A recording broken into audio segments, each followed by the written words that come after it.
No?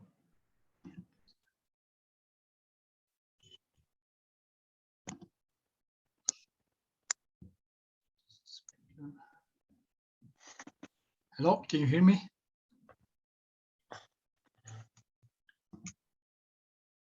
Hello? Hello. Can you hear me, yeah? Yes. Okay, perfect. Okay. No, because my Zoom say your speaker is not working properly. Don't make me worried. Okay. Now we have to wait 5 minutes. Let's wait 5 minutes.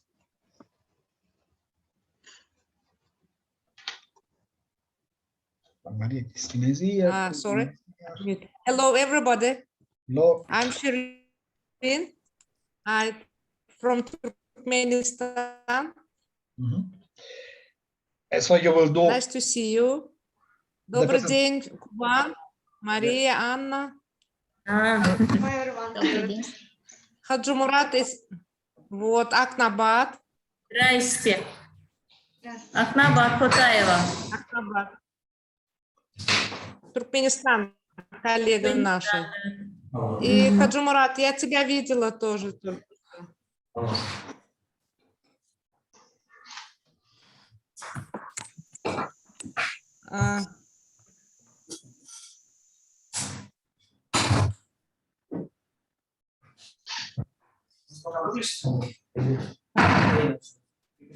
Не, сначала другим, потом, наверное, как мне скажут.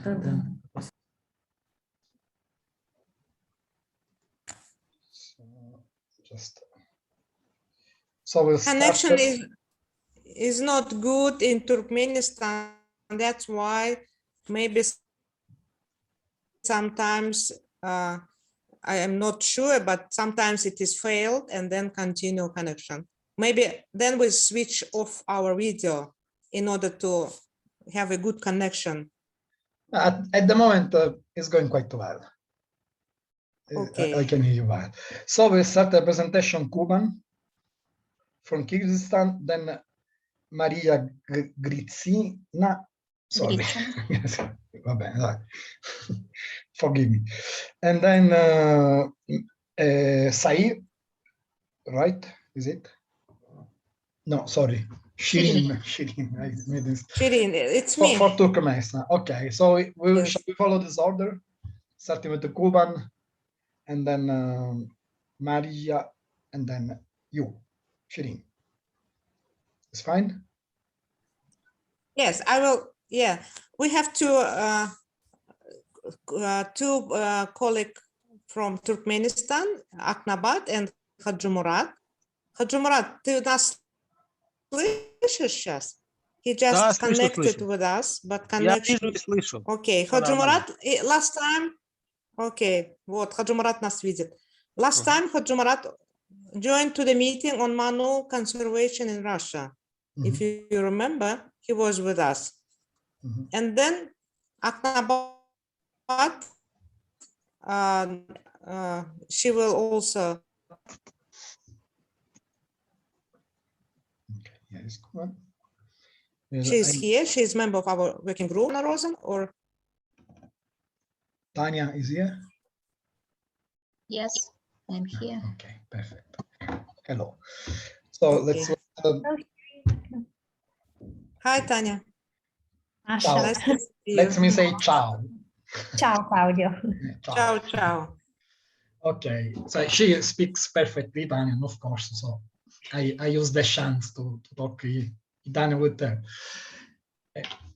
And so I suggest to wait 3-4 minutes, because sometimes people is a bit late, and then we'll start with the Cuban. Okay. How is there, Tanya? Everything is good. But there where, because you move quite. Oh, I'm in Georgia. Still in Georgia. Okay, like last time. I left you there. Yes. Okay. Yes. But I miss Turkmenistan. So nice to see her in Aknabat. Hoca Morad. Hello, Anna. Hello. We also miss you, Tanya. We are waiting for your next visit to Turkmenistan as soon as our country is open. Yes. Continue working on Leopard and as well as for Manul and a new project I conduct, everything now just extend it. Yes. Delay. Спасибо. Okay. And what time is it in Turkmenistan? Shirin? What? Sorry? What time is there? Time zone? Now it's 4 p.m. 4 p.m. It's like in Uzbekistan, the same time. And you, Claudio, you based in Mongolia? Yes? Yes. Here is Oh. 7 now in the evening. So yeah. Because in Mongolia, I've been in Italy last month, but it's difficult to travel. Then I've been in the steppe until yesterday. It was very beautiful. We got some beautiful photo of Manul from cameras, made the interview for about attacking from dog. And seems that there is a bit of free-ranging dog coming from hybridation with the wolf, and then now it's getting too many there in that area. But still, the Palasket is quite abundant because the habitat is very good, the prey are quite abundant. But for me, interview, we are getting interesting information also. So a bit late, I will come back there after tomorrow, stay another week, and then come back here.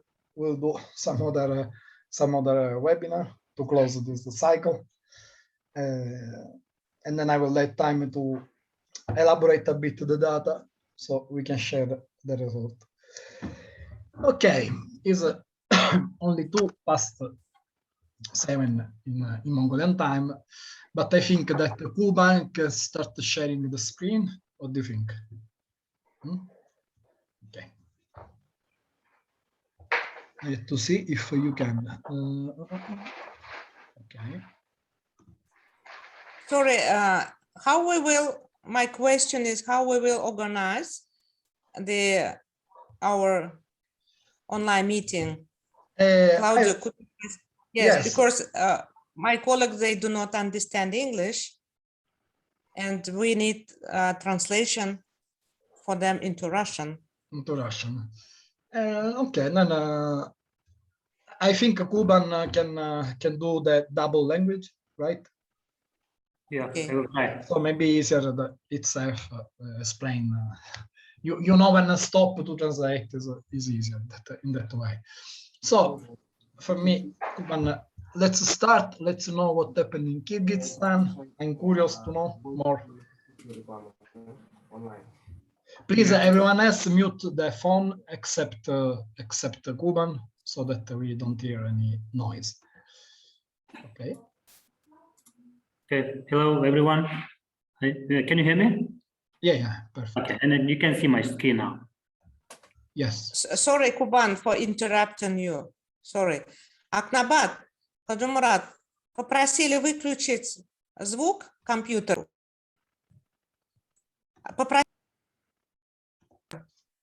Чтобы не мешали шумы, пока будет Кубан делать презентацию.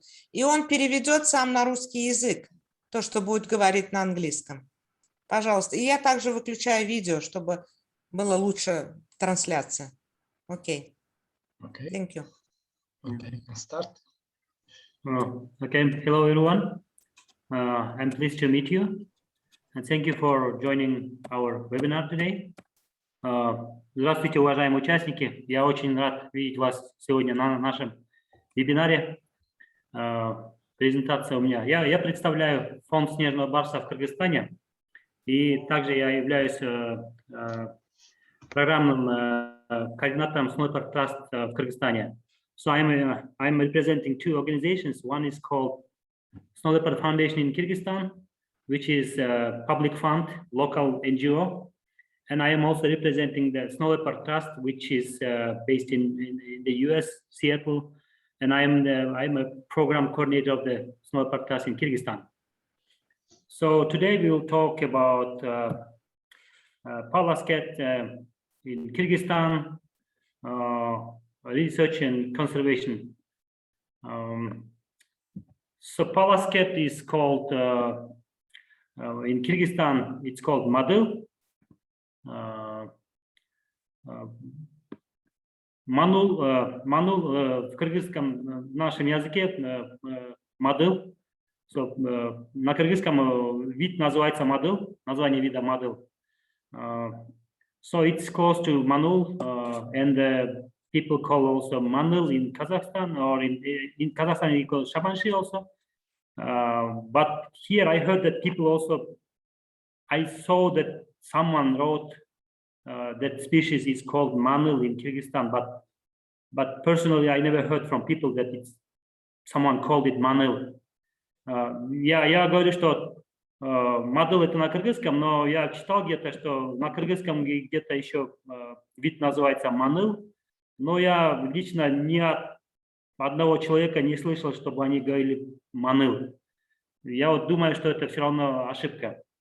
Люди говорят Madıl. So I'm saying that is written maybe wrong about Manıl. I never heard from people. So, okay, so I'm going to the status of the species. It's under category 6. In the national red list, it's near threatened. Near threatened.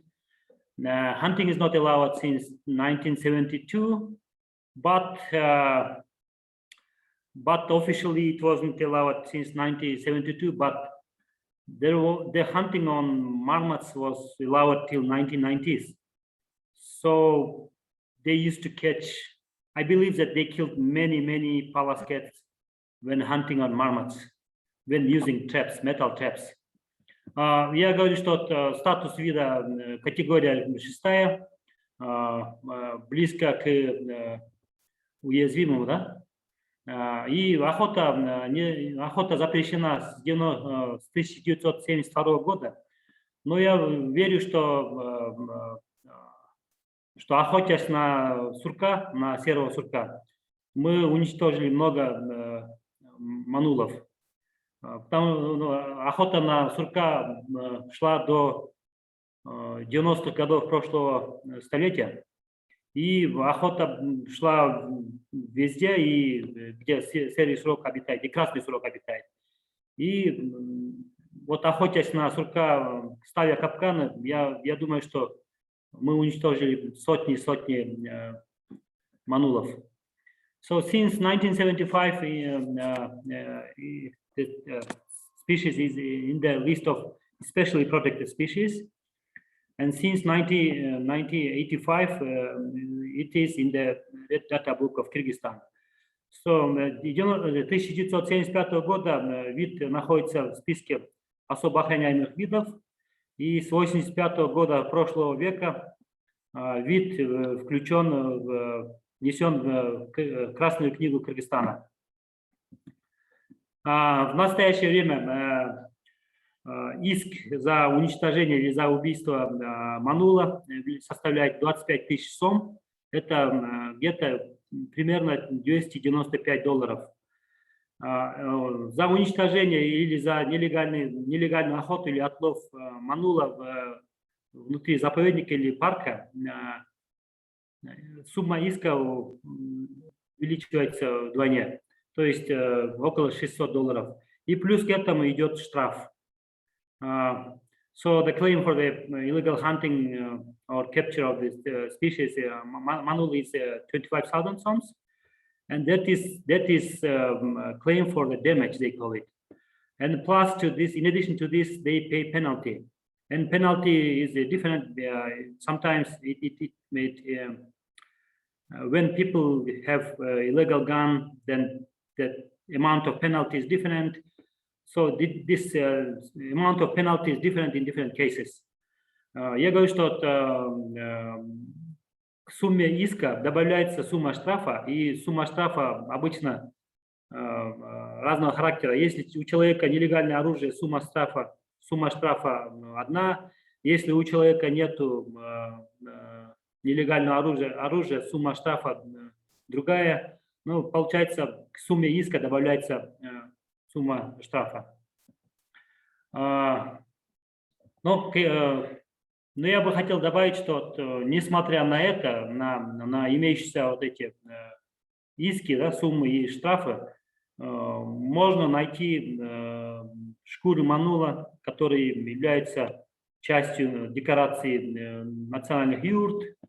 Ну, люди пользуются шкурой, и за это как бы не особо наказывается.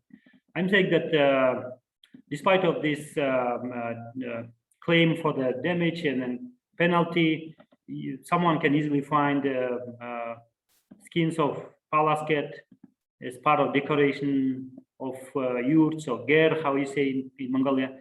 So, and then I believe that it's not like very strict. We have this claim, we have this penalty, and it's in the data book, but still someone can find fur or skin of this animal, this species in the yurts. So our red data book has a couple of sentences about distribution in the country. So it says that you can find this species in the higher zones of the Kemin Gorge, Isikul Valley, Isikul Hollow, Central and Inter-Tianshan. So it says names of the mountain ranges, and then it says that it's possibly inhabits the south of Kyrgyzstan and the high mountains of Alay, where it borders with Tajikistan, north slopes of the Turkestan mountains. I will show these mountains in the next slide. But this data is not sufficient. So this information in the data book is repeated in the books, in the other materials. So in the previous first data book, it was the same. And in the second data book, it was again, same information. So there was no studies done in Kyrgyzstan on this species. That's why material is going just repeated in the next books. So here it says that it's found in the high altitude zones of Kemin Gorge, but if you look here, I didn't put this this part of the Kemin Gorge is not shown as it gets green. Can you see that I'm moving this now? Yeah. So they are saying about Kemin Gorge, and that is here close to Almaty on the border. But this camera trappings in the last 2-3 years, they didn't find any evidence of palasket in this valley. So I'm not showing this valley as in the distribution area of palasket. Наша красная книга страны много говорит о распространении вида и показывает, что распространен ущелье Кемин и вероятно обитает в южной части страны. Но следующий слайд мой не включает вот Кеминское ущелье, потому что те опросы, которые мы проводили в Кеминской долине, не выявили присутствие вида. Егеря, местные чабаны, никто не показывает, что никто не говорит, что они видели манула внутри Чонкемина. Поэтому вот в этом слайде я не указываю Кеминскую долину. Вот, если вы видите мой курсор, вам видно, да, вот курсор мой? Вот в стороне Алматы, вот в районе близко к Алматы, я показываю, что там, ну, я не включаю эту зону как часть обитания манула. Ну вот зеленый вот этот полигон показывает уголки, где модуль был снят на фотоловушке. This green polygon in the map, in the country map, is showing the area where the palasket was recorded by the camera taps. So if you look the map of the country, it almost it shows half of the country as the distribution area of the species. So all these yellow symbols, these are places where palaskets were recorded by the camera traps. Вот эта зеленая часть карты страны показывает, где манулы были сняты на фотоловушки. Основываясь на данных фотоловушек и опросных данных, я вот примерную карту сделал распространения вида в стране. So model is found in 6 protected areas in Kyrgyzstan. Sarchat Reserve, Hantengri National Park. So all these 6 protected areas are located in the northeast part of the country. Манул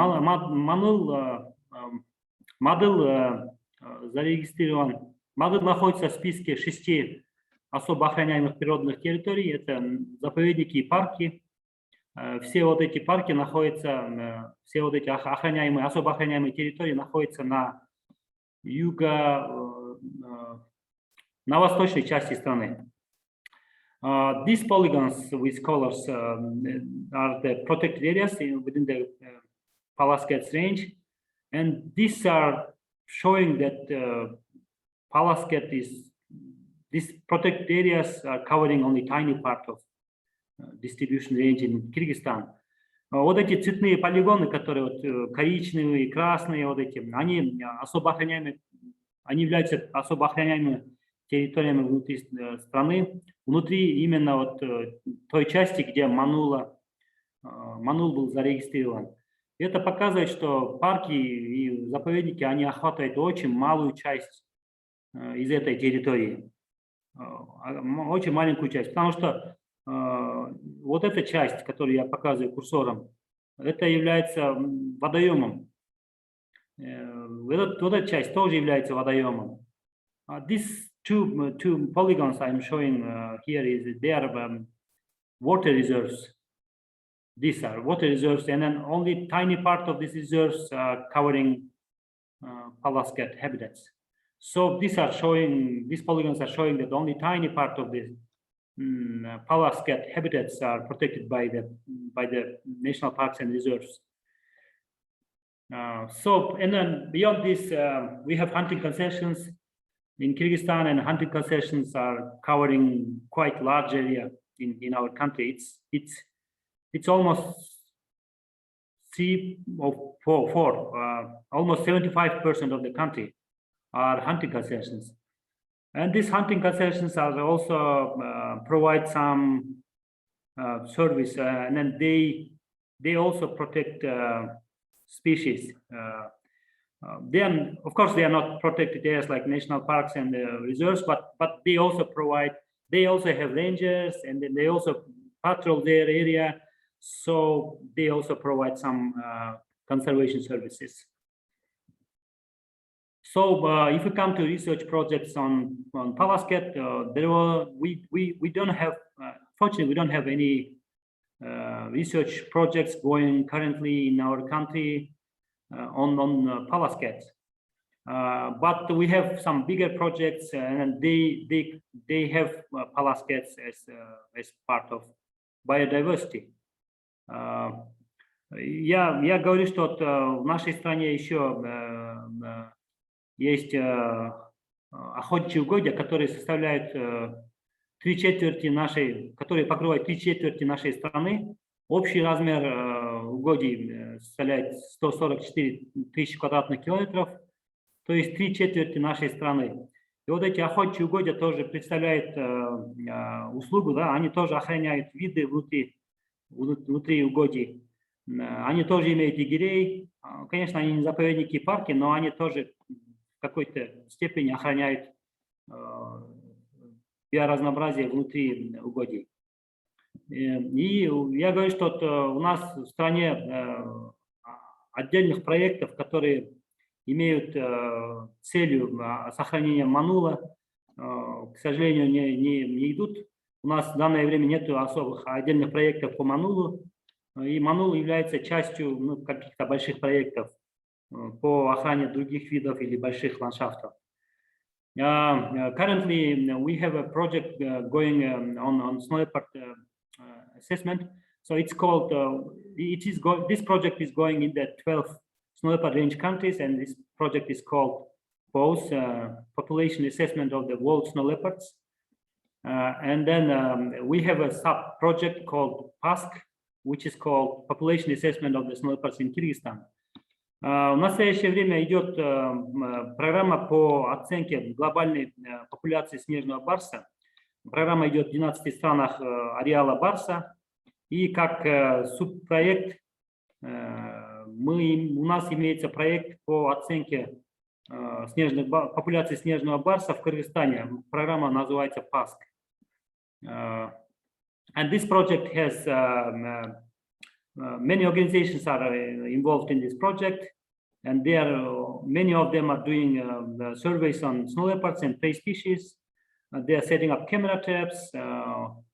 Многие партнерские организации, которые вовлечены в этот проект, они проводят опросы местного населения и устанавливают фотоловушки. So this project, this slide shows that the same camera traps record many species, including pallas cats. So here you can see that one camera trap recorded 3 cat species in the one place. Те же фотоловушки, которые устанавливаются на снежного барса, они помогают получить данные по другим видам, включая манула. Вот вы видите, что здесь одна и та же камера сняла манула и барса и рысь.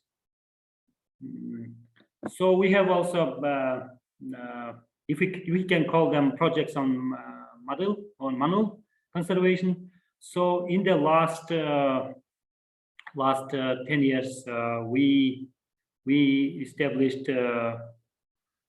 several community reserves in Kyrgyzstan, and then we launched education programs in different places. And also we have a rehabilitation center, which is supported by a German organization called NABU. So if we come to community reserves, our organization, in the partnership with Snow Leopard Trust, established two community reserves in central Tianshan 15 years ago. And these community reserves are still functioning, and they are working really well. And recently, another public organization called Camp Alato established 2 community reserves in Isiku. And you can see the size of these community reserves. We'll go back and then, yeah. Если говорить о проектах по сохранению манула, то можно сказать о общественных заповедниках, образовательных программах и реацентре НАБУ, которая поддерживается германским проектом организации НАБУ. Если говорить про общественные заповедники, у нас в партнерстве с Manul Working Group мы организовали 2 общественных заповедника, им по 15 лет, то есть были организованы давно, и недавно общественный фонд Кемпалато организовал 2 общественных заповедника Байбосуны и Джаргалчак. Все вот эти 4 общественных заповедника, они охватывают места обитания манула. И плюс к этому я могу говорить о местных джаматах, это местные инициативные группы, которые созданы тоже по охране природы. So I told about these 2 community reserves which were established by the public fund Camp Alato. So all these 4 community reserves, they are in the pallas cat distribution area. So they protect pallas cats. And in addition to this, we have local jamats. These are groups of initiative groups which are established also to protect nature. Education programs. This education program, I will tell about our program. So when pandemic started, we created WhatsApp groups in 18 schools in Kyrgyzstan. And through these WhatsApp groups, we are implementing education program. And we are planning also to visit these schools with nature clubs. And this, out of these 18 schools, 15 schools are located in the Palasket zone, distribution area. So we share via WhatsApp education materials, including materials about Palaskets. And stamps, post stamps. So our government released several types of postcards dedicated to Palaskets. And then we started survey on the impact of dogs, herded dogs, and this project is currently going. So we are collecting data from 3 different places in Central Tian Shan and in Inner Tian Shan. This project will help us to assess the impact of herded dogs. And if I come shortly to threats to Palaskets, increasing number of livestock, so the number of livestock is increasing, and there is no conflict between herders and Palaskets, but increasing number of livestock is increasing number of herder dogs and hunting dogs. So some herders, they keep up to 10 dogs, and then they don't feed them properly, so these herder dogs start going around at stations, herder stations, and kill marmots, and then also little mammals and birds, which are the main prey of Manul. And also we had many cases registered when herder dogs killed Manul. Another threat is bycatch of Palaskets when hunting on snowcocks using snares. So we don't know the extent of this threat, but there were many cases when herders reported that snares set on snowcocks killed Palaskets. So this is set like this, and then surveys should be done on this threat also. So other threats, yeah, extent of these threats are unknown. Okay, I should go back and then tell in Russian. So, если мы будем говорить, что об угрозах к Манулу, да, одним из больших угроз является увеличивающееся количество домашнего скота. Количество домашнего скота растет с времен распада Советского Союза, и в настоящее время уровень достигла времен Союза. И это ведет к росту собак, чабанских собак и охотничьих собак тайганов. И мы находили, когда проводили опрос, мы встречали некоторых чабанов, у которых имелись больше 10 собак, и, к сожалению, не все в состоянии кормить своих собак, и собаки начинают охотиться на диких животных, на птиц и на мелких грызунов, и в то же время они убивают они убивают манулов. И еще одной из угроз Манулу является охота на уларов петлями. Были случаи, когда чабаны говорили, что на петли попались манулы. И вот случайным образом они убивают манулов. Мы не знаем, насколько это большая угроза, но надо проводить исследования. И другие угрозы – это охота на сурков, ночная охота с фарами, еще противочумные мероприятия, горная разработка, горная добыча. Они строят дороги, уничтожают места обитания и изменение климата. То есть изменение климата, мы не знаем, насколько это влияет, но мы знаем, что это ведет к вспышке болезней. Чабаны, получается, поднимаются выше альпийских зон. Еще изменение климата в будущем может привести к тому, что люди могут потерять источники дохода и начнут охотиться на диких животных. So if we come to other threats, hunting on marmots, at the moment hunting is not going by the, so there is no order by the government, but 10-15 years ago, they used to hunt on marmots and then sell thousands of skins to other countries. Hunting in the night on other species like hares and foxes and wolves using headlights. So people, when hunting on other species, they also shoot marmots, not marmots, manuls. Anti-plague activities, so they used to poison thousands of marmots in marmots' holes. Mining is giving access to poachers, building roads, by building roads to the new areas, and also mining can destroy habitats of pallas cats. And climate change, we don't know how this affects, but we believe that it may lead to the other threats, like if herders lose income sources, they can start poaching on wild animals. Disease outbreaks, also herders start shifting to alpine zones. So where to focus? Yeah, we don't know much about pallas cats in Kyrgyzstan.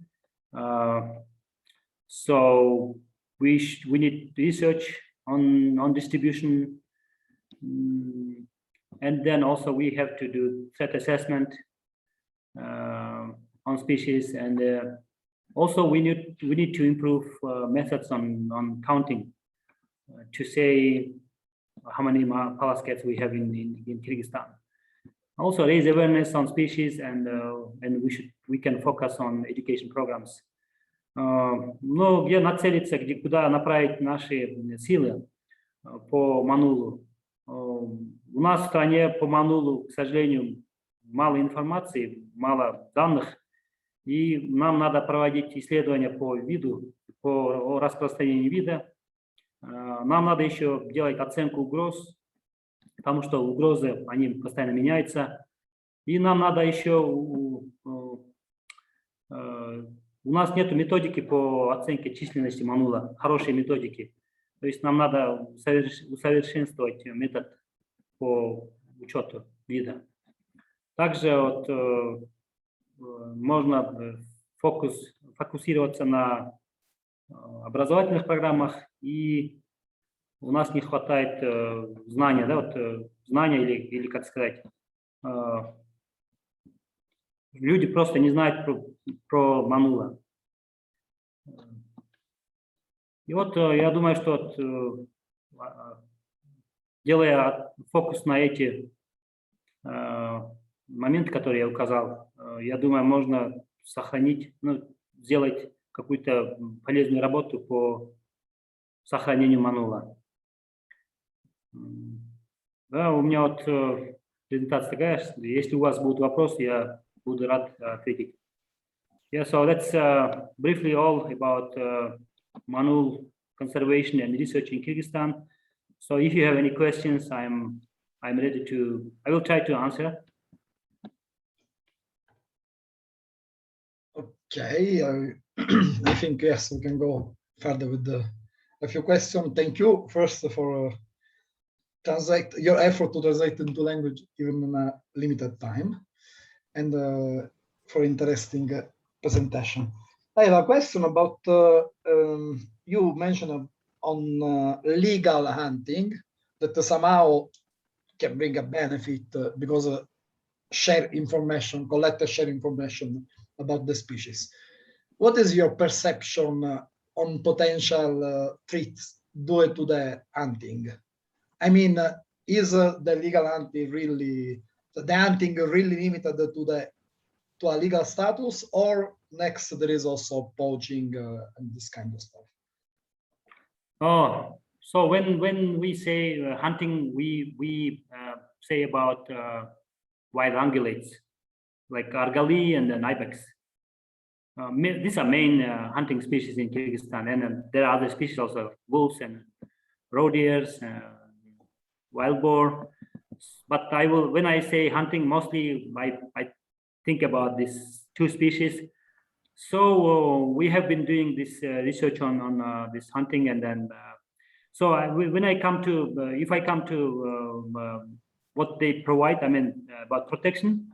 So they protect their concessions in some level, but of course poaching is going in some places, and then they also go to other areas, breaking this law, and then hunting even in protected areas. But when I say so these rangers of these hunting concessions, I believe that they also protect from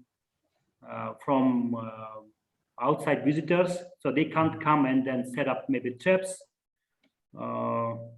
on other species like snow leopard or wolves and other species.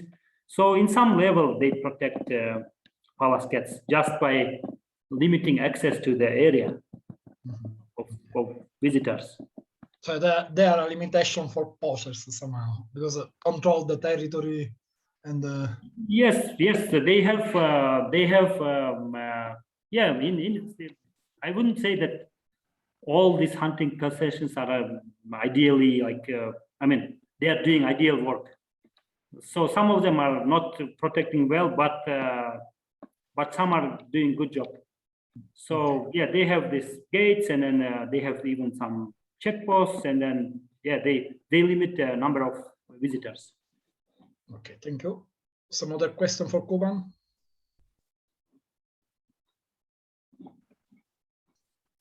Я извиняюсь, Кубан, может быть, вы переведете то, что по поводу у него был вопрос и ваше пояснение. Спасибо, я просто забываю. У Клаудио был вопрос о охотничьих угодьях. Он спрашивает, хорошо ли они охраняют, и верю ли я, что они не охотятся за пределами своих угодий, да? Но я говорю, вот про охоту я когда говорю, я говорю, что многие охотничьи угодья, они охотятся на двух видов, но это основные виды,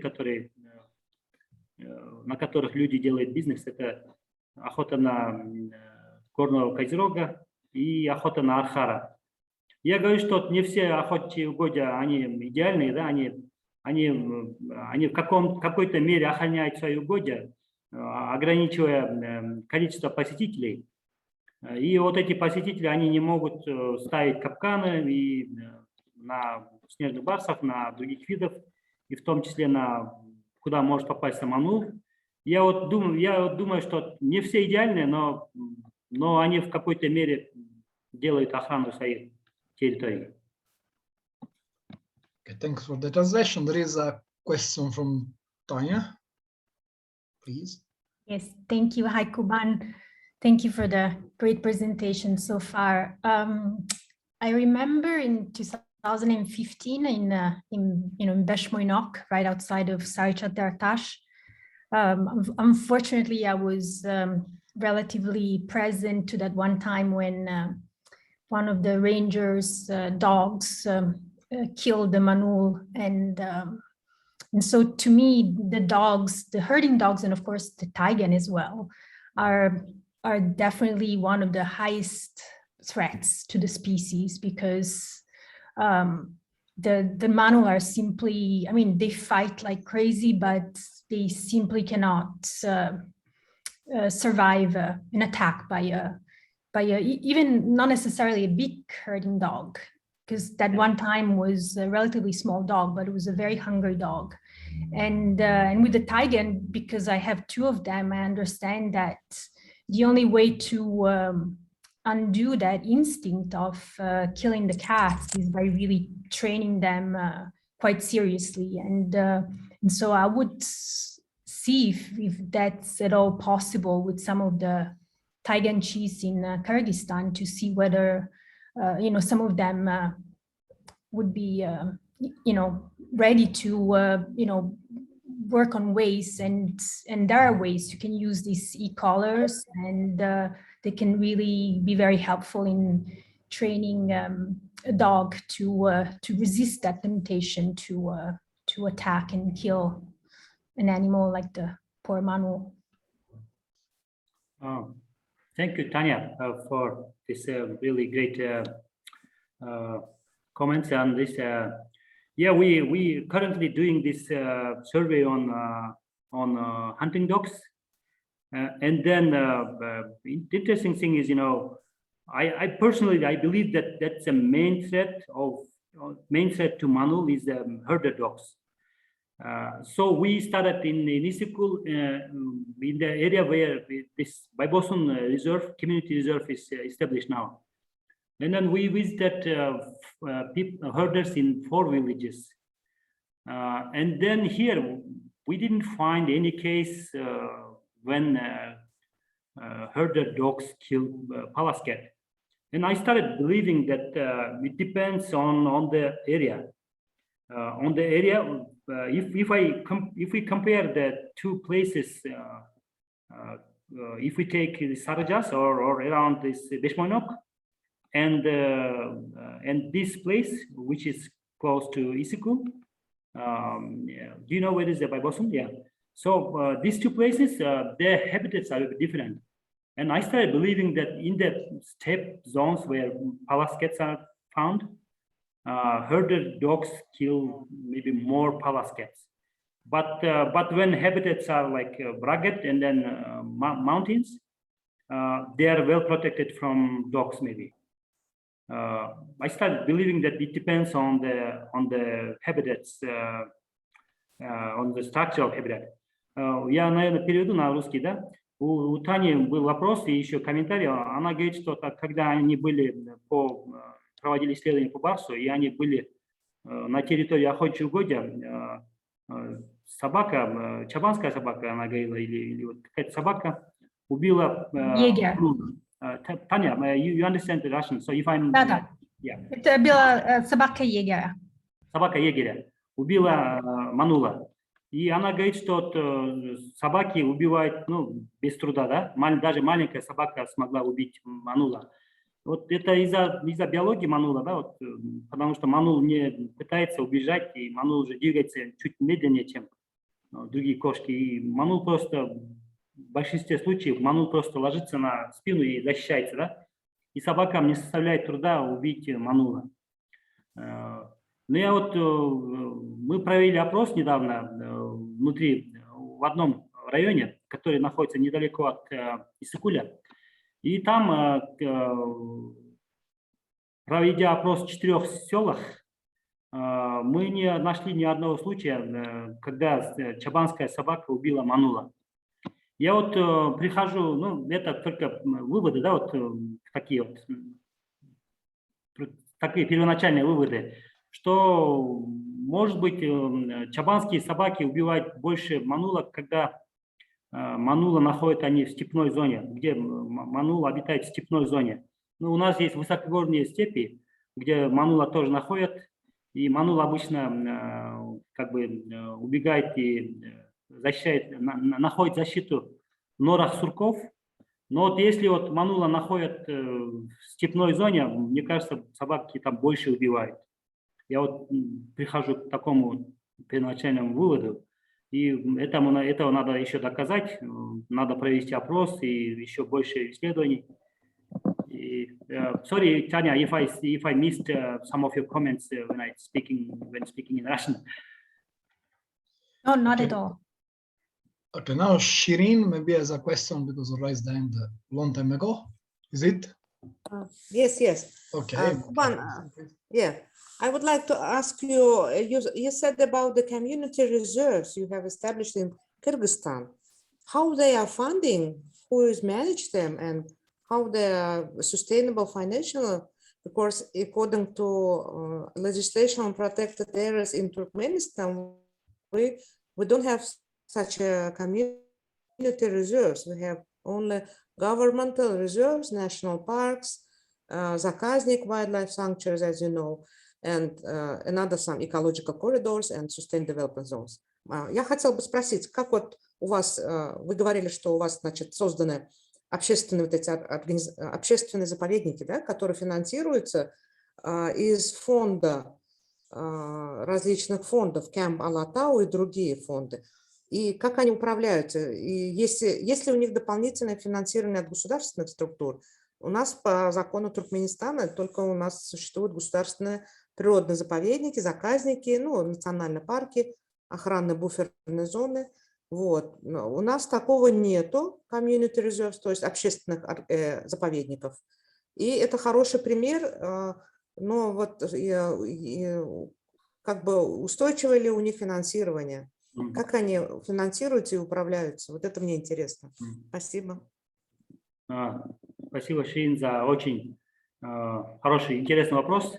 Я вот вижу, что вот наши партнеры вот из Camp Алатау тоже сейчас находятся в нашем вебинаре. Я думаю, что свою часть они сами ответят.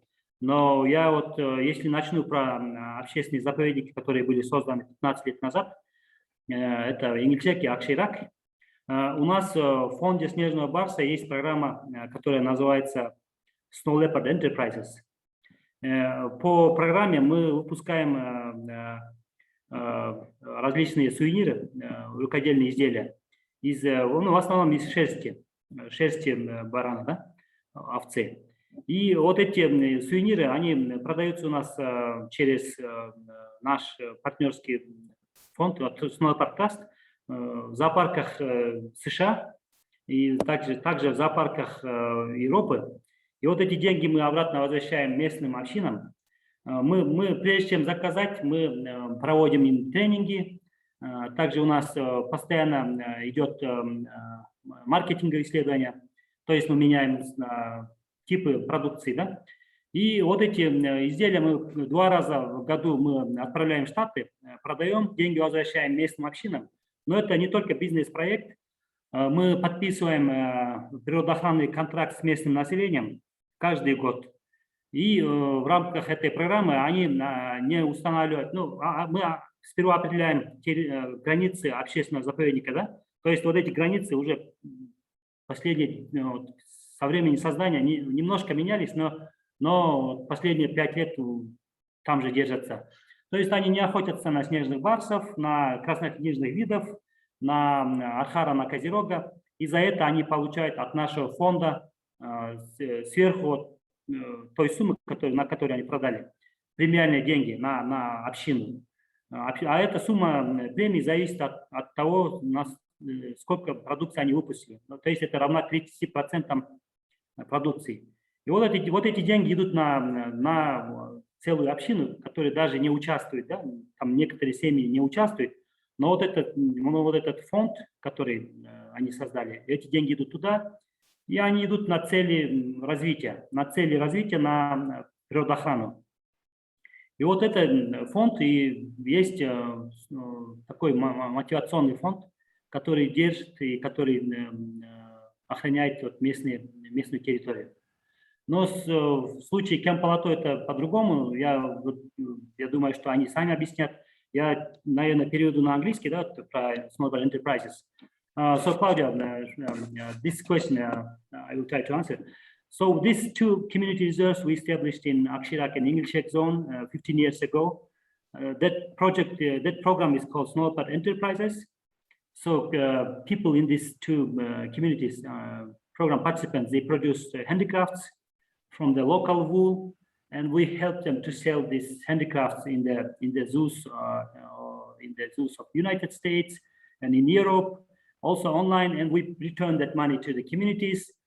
And we also sign annual conservation contract where they agree not to hunt on prey species of snow leopards, and also rare species like palascat and bears. So every year we do monitor this community protected areas, and if there is no case of poaching on the species, our foundation provides them additional bonus, which is equal to the 30% of the money they earned by producing handicrafts. And this money goes to the entire community, entire people, the entire community, including non-participants. So this money, if I come to the amount of this fund, so these two villages, they produce every year products for around $10,000 to $12,000 every year. And that bonus money, which is given to the entire community, is equal to the 30%.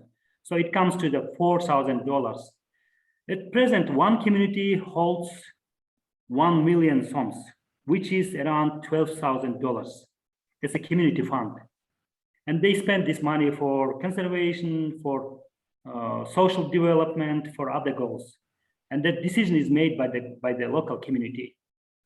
Я говорю, что одна из общин, вот этих двух общин, на сегодняшний день имеет фонд, который имеет где-то $12 000. Вот эти $12 000, которые они получили в рамках нашей программы по местным охраняемым территориям, произведя сувениры, да, это как премиальные деньги. Сверху этого, две общины в целом, в среднем где-то производят продукции на где-то $12 000 в год.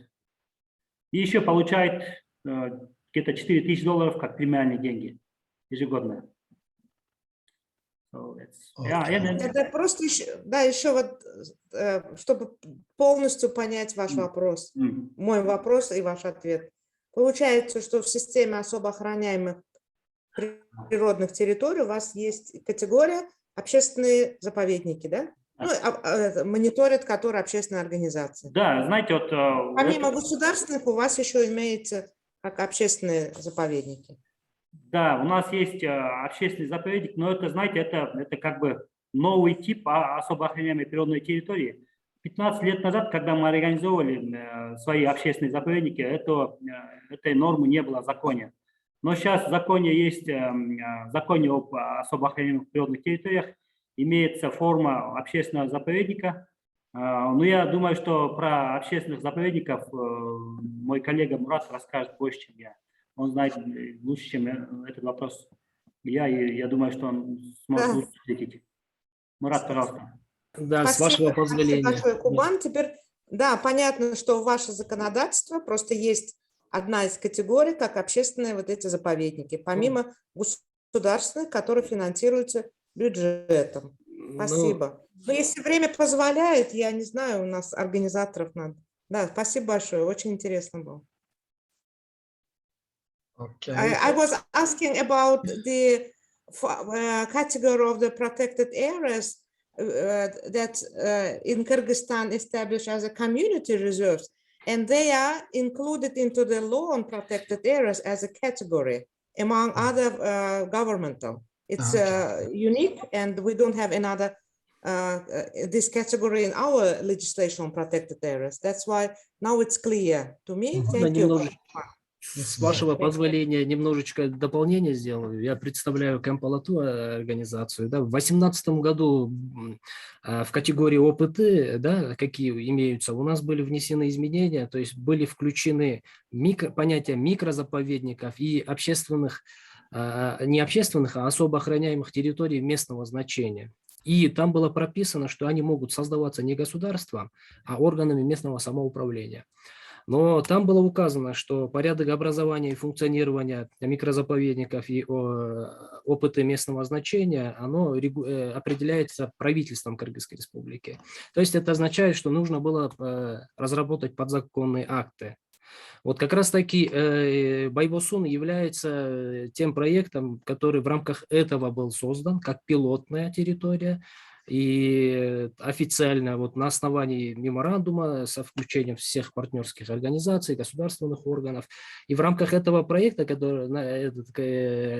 мы занимаемся этим вопросом, мы разрабатываем в настоящее время порядок образования и функционирования микрозаповедников и ОПТ. И там прописываем понимая, с учетом того, что государство не может полноценно финансировать такие небольшие участки, да, там предусматриваем возможность, что общественные, некоммерческие экологические организации, им может быть делегировано управление и охрана микрозаповедником. Байбосун как раз таки является такой организацией сейчас. Вот здесь представители тоже подключились.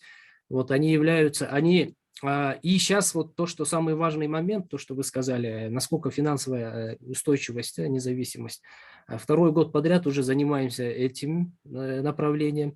Вот как раз-таки Хуанбайке при образовании он делал свою презентацию, он показал, как в Акшайраке механизм работает. С учетом этого мы тоже аналогичные мероприятия проводим, чтобы они сами за счет туризма, первое направление, второе за счет производства экологических товаров, которые продаются в местных гостевых домах и через наши другие инструменты Кэмпалато, мы таким образом помогаем им находить дополнительные источники. Второй момент есть, это по заказнику. Так, уже, по-моему, да, не по теме, да, идет вопрос. Давайте просто по государственным заказникам. Вот Джаргалчак – это у нас государственный заказник, но из-за нехватки средств государства оно вообще не охранялось, и местные инициативы, местные люди захотели заниматься охраной, и у нас законодательство позволяет департаменту сохранения биоразнообразия договором возложить на них задачи охраны. Вот мы в Джаргалчаке поступили таким образом. Это госзаказник, но охрану от браконьерства, от других была передана. Им они сейчас правомочно проводить антибраконьерские мероприятия. И еще один комментарий касательно Хуанбайке. У нас есть такое предположение насчет собак. Вот то, что в Байбусуне не было фактов, это еще мы где-то связываем с тем, что эта территория очень близко к населенным пунктам находится, Байбусун. И у собак кормовая база, то есть они могут в села, чабанские собаки могут спокойно спуститься, обратно подниматься. А в случае Акшайрах или других, там это сложно, одно маленькое село, и, наверное, и найти пищу там сложнее. А тут вот где-то вот. И еще, возможно, вот Анна подскажет такой вопрос, наше наблюдение. Пика, да, вот пищуха. Мы поняли, что где очень много пищух, достаточное количество, там обязательно в случае с Байбусуном мы встречаем манула. И нападают ли собаки на пищух? Вот у меня такой вопрос. Okay, sorry, I had to make my stuff. Be short with the question, be short with the answer, because we have another 2 presentations.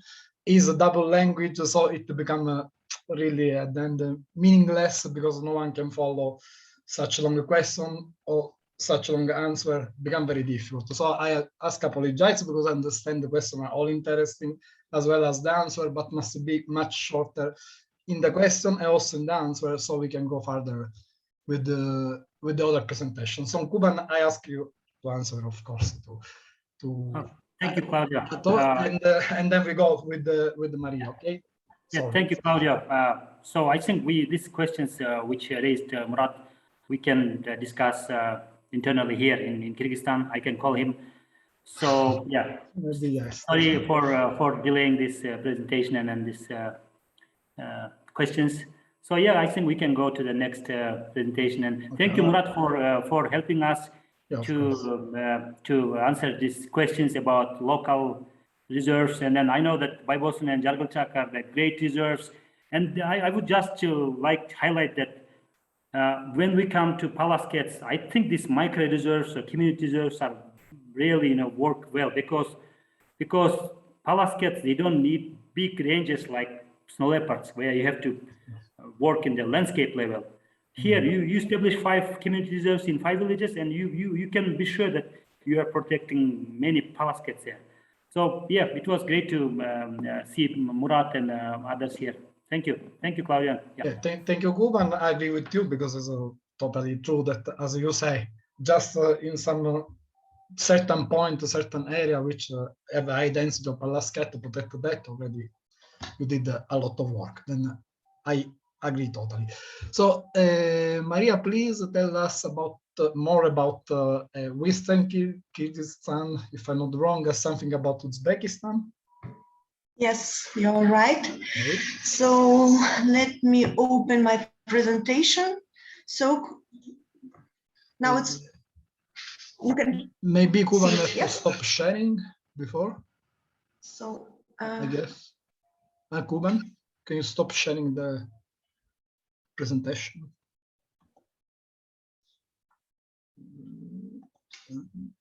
I'm clicking on escape and then it's not going there. Okay, now Maria, can you try with yours? yes.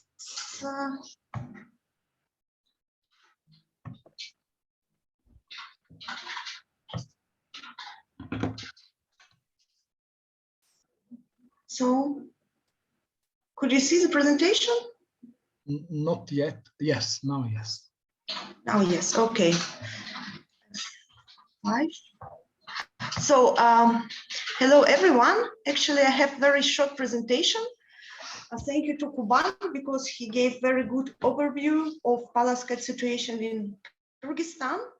And my name is Maria Gritsina. Actually, I'm from Uzbekistan, from Institute of Zoology. Добрый день всем. Я поблагодарила Кубана за очень хорошую презентацию, которую он сделал по манулу и по ситуации с манулом на территории Кыргызстана. Меня зовут Мария Грицина, я из Узбекистана и я из Института зоологии. And actually, I have presentation about two territories. This is Kyrgyzstan, western part of Kyrgyzstan, and Uzbekistan.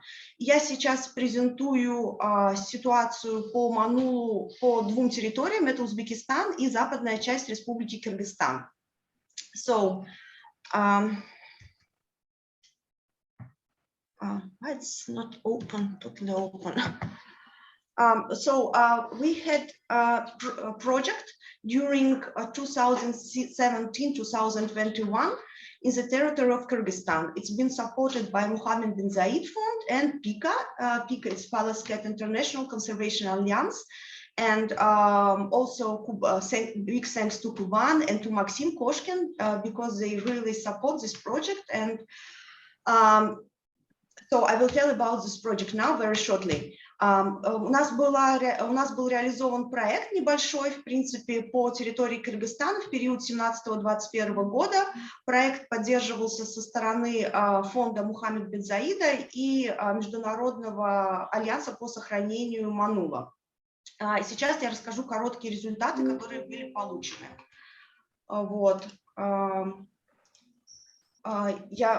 Аня просит запустить просмотр презентации. Что-то у меня вот это не получается сделать.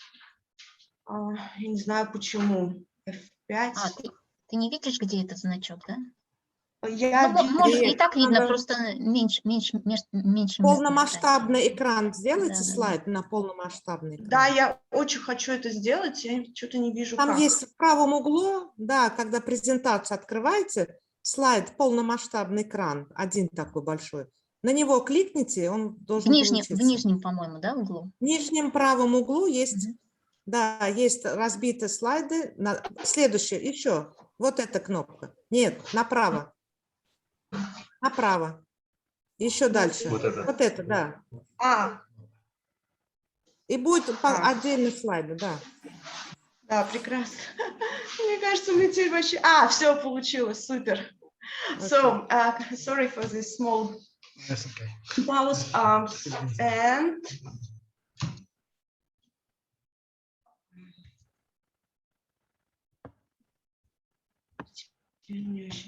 So, what was done during the realization of this project?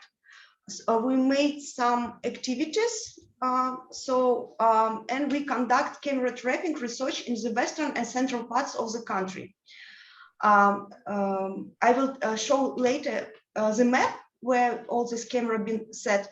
Also, we spoke and we interviewed people from protected areas and zoologists. The number of interviewed people is 29. Мы устанавливали фотоловушки, и наши исследования проводились именно на западной части ареала. И и центральной части ареала, где данные по манулу достаточно были лимитированы, и задачей было понять, насколько манул распространен именно в этих частях ареала, потому что, как до этого уже сказал Кубан, что основные все находки манула, они находятся больше, получается, в восточной части ареала и в центральной части ареала. И мы в первую очередь собирали опросные данные путем проведения интервью у специалистов с охраняемых природных территорий и зоологов. Also, we interviewed 89 people from 53 locations in the western part of the area. And we used special questionnaire, which was developed by PICA and with support of Siberian Ecocenter. And we passed all this information to PICA for analysis. Мы проводили интервью, сбор опросных данных на восточной части, западной части ареала путем анкетирования. Мы использовали анкету, которая была специально разработана Международной организацией по сохранению манула при помощи Сибирского экоцентра, и таким образом мы опросили 88 человек. And the important result, it was the general understanding of local situation in investigation area. И таким образом мы получили информацию общее представление в этой части ареала о присутствии и отсутствии манула. And also during this project we created a database and we collect all the records from protected areas. It was supported by Kuban and Maxim, and also we collected all historical data and all modern data. So it was done from the period of 2005 to 2018, and using, and I will tell a little bit later about it, but using all this data, it was created the model of the Palaska distribution also in Kyrgyzstan. Мы во время реализации проекта мы создали базу данных, и для этого мы собирали всю информацию, которая была доступна по манулу. Это исторические данные, также данные, которые были за период 2005-2018 год доступны с различных охраняемых природных территорий, интернет-источников. Эту информацию с территории Кыргызстана помогал собирать Кубан и Максим Кошкин.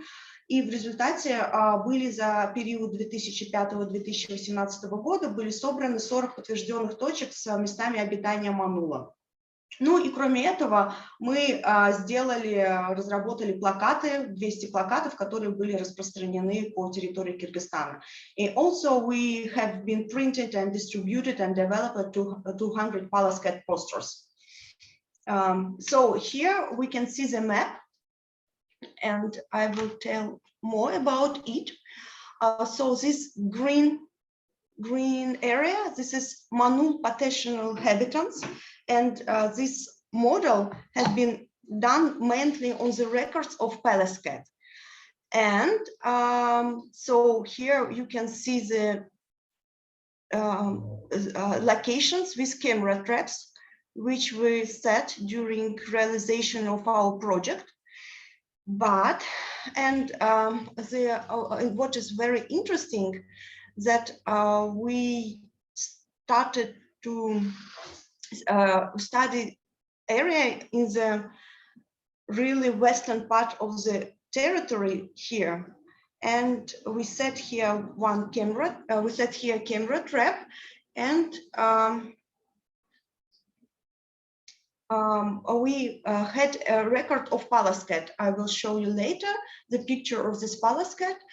And here you can see on the map that all confirmed places of the Palascat records, they are mostly in the east part of the country, like we saw it in Kuban presentation, but no confirmed records in the western part of the country. So this is a very big question if there is Palascat here, and it's very big goal to discover this area more detailed.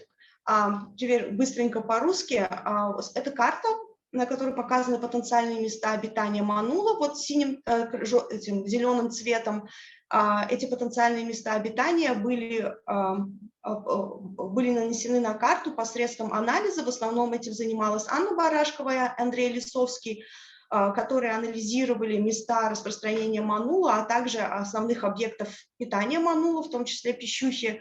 Во время наших исследований мы устанавливали фотоловушки на западной части ареала. Вот это оранжевые значки. И как видно на карте, что основные места, подтвержденные с обитаниями манула, это в основном восточная часть ареала, это высокогорные участки, это Джаляу, это Сырте, вот, а мы старались брать участки более низкогорные в какой-то степени, и до сих пор остается вопросом, если манул обитает именно в западной части ареала. И понятно, что чтобы найти манула там и обнаружить, надо гораздо больше усилий, чем уже было сделано, и больше камер. Вот.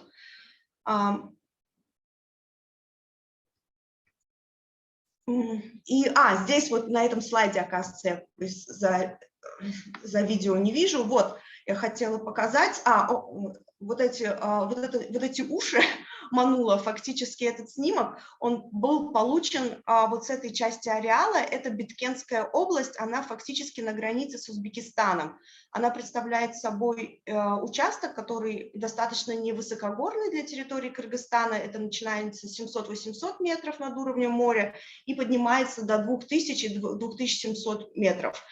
Вот эти вот уши манула, да, они такие, как говорится, не самый лучший манул, но это дало нам предпосылки установить здесь такую типа матрицы по горам. То есть мы установили 18 фотоловушек, и мы их установили в 2019 году перед пандемией, и они в результате у нас вот оставались на 2 года, и мы сейчас приехали в Кыргызстан буквально несколько недель, месяц назад, сняли эти камеры. К сожалению, 8 у нас были сворованы, вот, и мы надеялись получить больше информации по манулу, но, к сожалению, он не попался там, несмотря на то, что камеры дали очень хороший результат. Там огромное количество животных, в том числе рыси, степные коты, барсуки, дикобразы.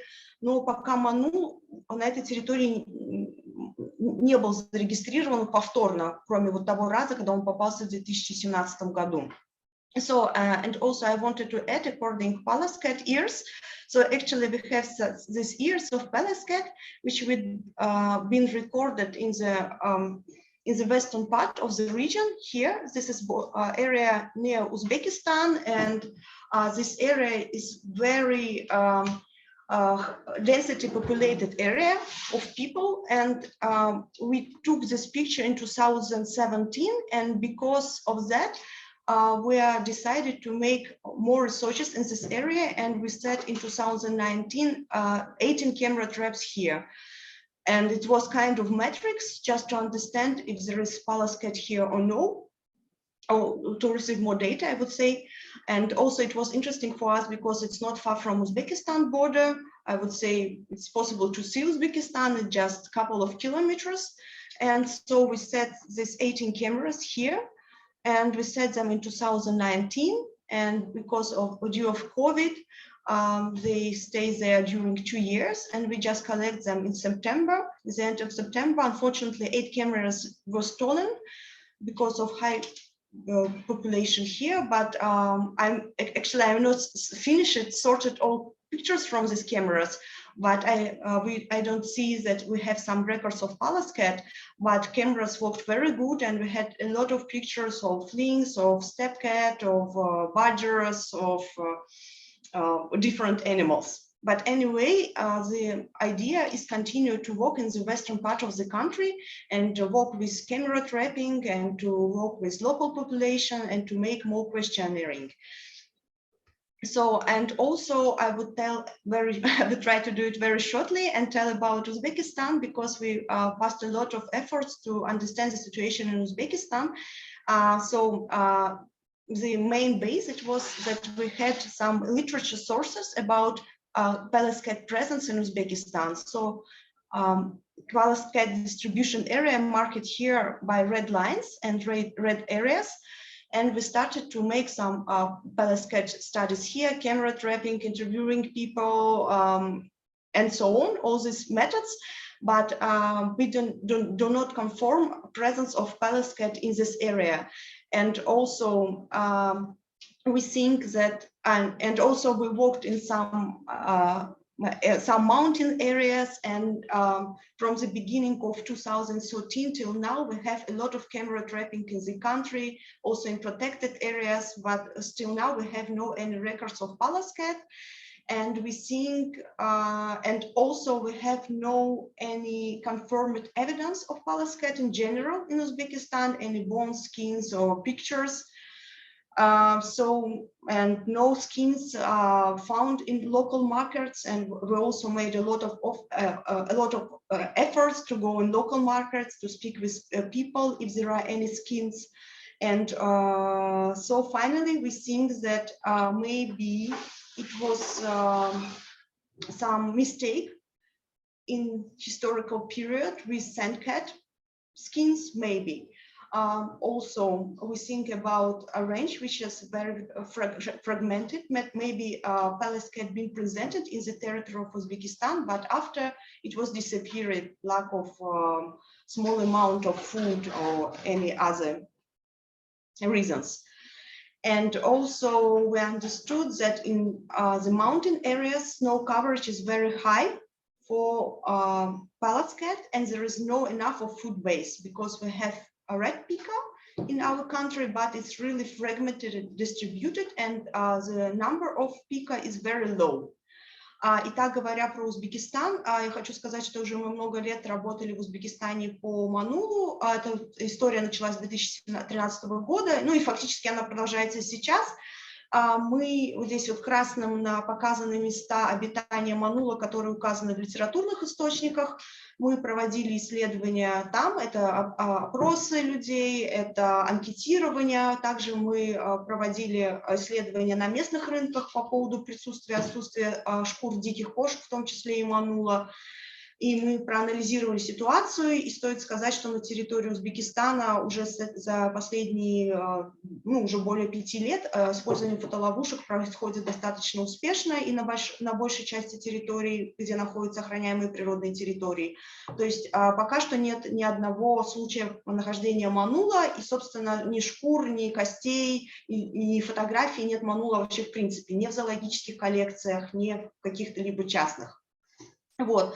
Кроме этого, мы изучали ситуацию в высокогорных районах Узбекистана, и в целом мы сделали вывод, что эти территории не подходят как места обитания для манула в связи с высоким снежным покровом и недостаточной пищевой базой. В частности, там у нас достаточно малочисленные грызуны, и в том числе красная пищуха. Это единственный вид пищухи, который есть на территории Узбекистана, и она сильно фрагментирована. Вот. Кроме этого, конечно, есть другие виды грызунов, такие как сурки, полевки, но в целом недостаточно. Но основной причиной, конечно, является высокий снежный покров, который несовместим с местами обитания манула и с условиями его. That's all. Yes, so thank you very much. So this is a very short overview of the projects in the western part of Kyrgyzstan and Uzbekistan. Ну, в целом это все. Большое спасибо за ваше внимание. И это был краткий обзор по ситуации в Узбекистане и западной части Кыргызстана. Спасибо. Thank you, Maria, for the information you shared. Also very fast and despite the two languages. Yes, so, Frank. If there is a few questions, but short question, a short answer, please. Now to Maria.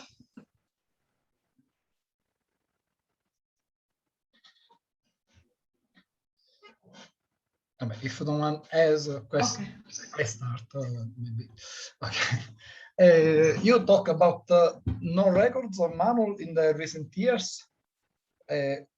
What is more or less the range of time for recent year? I mean, for the recent years. Yeah. Well, so we started to work with palace cats from 2013, I would say, but actually we have no any records confirmed by something. From the whole historical period in Uzbekistan. So you have just some, how to say, not a confirmed record. Anytime, basically. More than 100 years, I would say. We just have, yes, we have just literature information that somebody saw palace cat here, or here. It was to be, but not sure. Yes, but no skins actually. Okay, okay. Nowhere, no bones, no skulls. Okay. Shirin, your question, please. Yes, thank you. Спасибо большое, Мария. Очень интересная презентация была и ваши результаты за многолетние работы. Вот вы в конце презентации, у вас была там ссылка на Кади проект. Как вы знаете, мы тоже Кади выполняем проект. Да. Вот, я руковожу проектом, но у нас он направлен на пустынные экосистемы Туркменистана. И вы там написали, что у вас, как Кади Узбекистана, охвачены фотоловушки, и ареал Манулу тоже идут. Я так думала, что у вас тоже пустынные территории охвачены, потому что у нас место обитания Манулу уже горное. Предгорье, горные хребты, но не такие высокие, как вы пишете, как вы говорите, что у вас там снежный покров, потому что у нас намного теплее. И сейчас как раз следующая презентация, мои коллеги расскажем об этом. В рамках Кади проекта, вот я поэтому удивилась. So my question is regarding the, Maria said about the Kadi project, Central Asian Desert Initiative project, which is ongoing in our country as well, in Turkmenistan, but this project aimed on the conservation of desert ecosystem, and it's not the habitat of the Manul, as for my understanding. Yes? Дело в том, что у нас все регистрации Манула в основном связаны именно с пустынными регионами. Это Астанцы, центрального Кызылкума и часть Плато-Устюрт. На Плато-Устюрт тоже со стороны Туркменистана и со стороны Казахстана отмечался Манул. Более того, со стороны Туркменистана даже есть учетные данные по Чинку Манула плотности. Я вам скажу, я упомянула Кади, потому что мы все время проводим работу любую, и в том числе на Плато-Устюрте мы используем их фотоловушки. Я считаю, что просто необходимо всех упоминать, кто имеет хоть какое-то отношение по большому счету. So the answer is that in Uzbekistan, Pelasket areas habitats are connected with deserts, also with central Kızılkum part and Usturt plateau. And I used to write a Kadi project because we also use Kadi camera traps and some Kadi funding to making camera traps in the areas of Palasket distribution. So that's all. Okay, thank you very much, Maria, for your beautiful presentation and interesting information. Now we would like to know more about Turkmenistan. So close the Central Asia. Okay. Thank you. So we agreed with colleagues Knabat and Hojumarat that I will present it in English because they have the Russian version. And I would like to ask Anna, yes, or you, Claudia, you already have this presentation with the images. Are you going to upload it, or I have to? Because it's huge with the images, I am not sure it go well. Okay, I will try. The English version. Yeah, let's open. Okay. I think internet is better, in your country. But Anna, you send me something, but it is in Cyrillica. I don't know what I have to download. Maybe I did. Just a second, please. Sorry. I will try if you didn't. At the moment, your connection is good. Oh, no. So what I suggest is you try. If there is some trouble, I have now the presentation here is open. So in case I can share. What do you think? Shall you try? Now we will see how it is Okay, going. I will try. So how can I upload? Okay, how can I have to upload it into this Zoom? Which function? You just can do share screen. Do you read the share screen somewhere? Показывать участника. Так, полный экран. This is in Russia. Войти в полный экранный режим. Ага.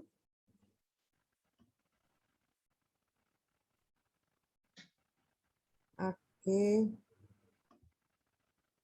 if you have difficulty, I will just share. Attachment discover, is it this? No? No, not sharing yet. Look, No. okay, let's try this. I will try to share. You let me know if it's fine for you. Okay. Share. Do you see, Shirin? Do you see your presentation? Not yet.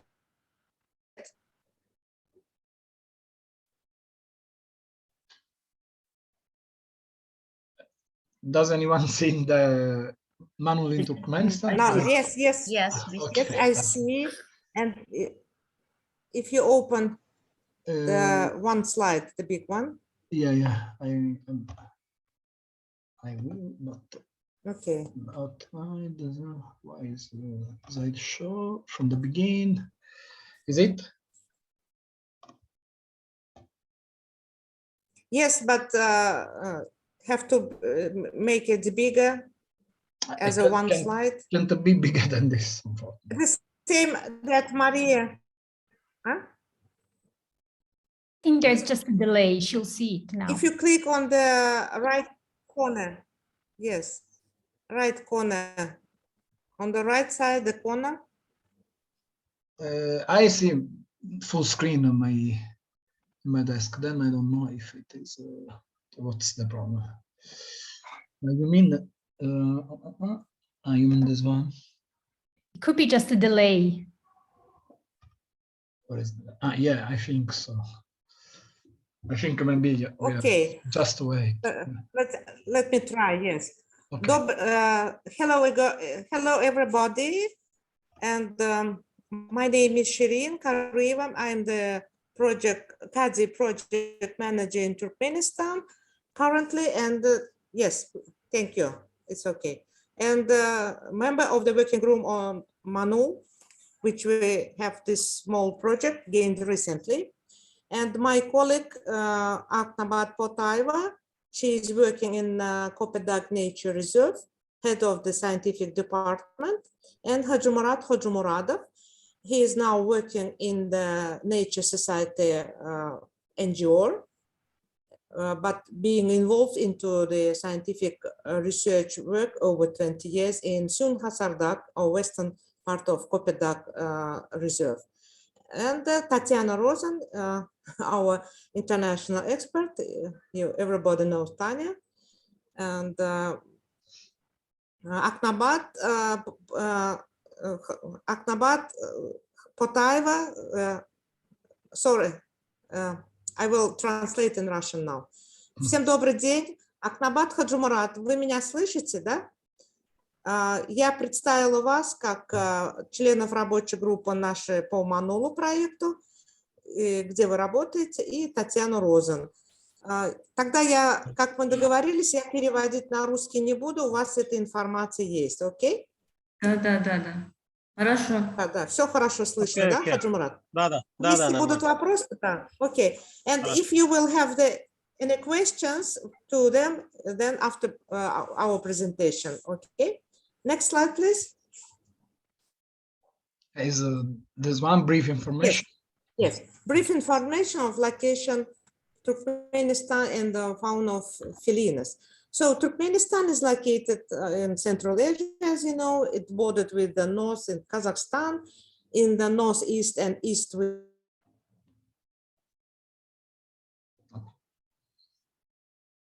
We lost Sharin.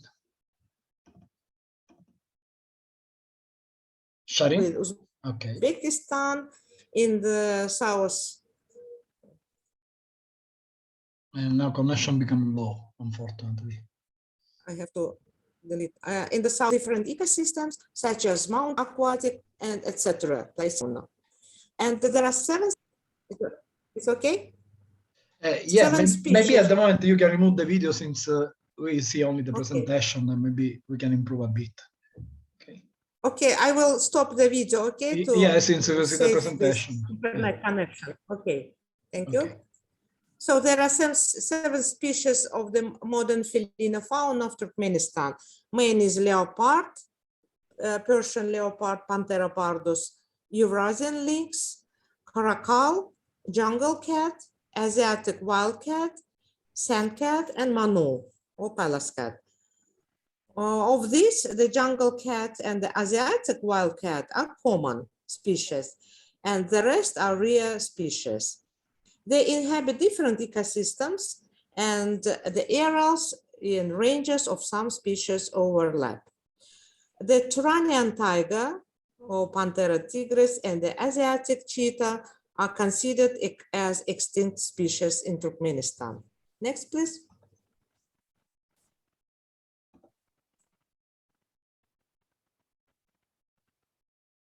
Coming. So here on the map, you can see our location. Next, please. Palace cat in Turkmenistan is represented by the subspecies as Trans-Caspian palace cat, and which is important for preserving the gene pool of the species. It is listed in the Red Data Book of Turkmenistan in the first, second, and the third editions. And its status is category 2 as endangered species. So here is the map of the special protected territories of Turkmenistan. And it is in Russian. I could not make translation here in this picture, in the image, but if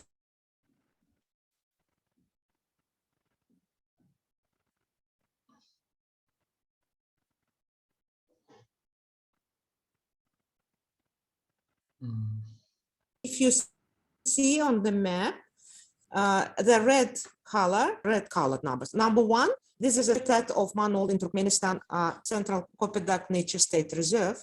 Then number 2, it's Western Kopedak and the Sund-Hasardak Nature Reserve placed here. Then number 3, red number 3, Balkanabad. And around the city, there are Balkhan, big and small Balkhan range mountains.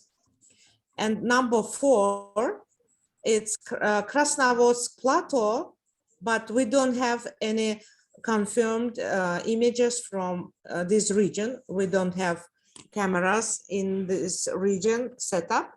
And number 4, also Chink of Western Ustyurt. Also, we have a question here about its distribution and habitat of Manul. And number 5, Kaplankir Chink. We have,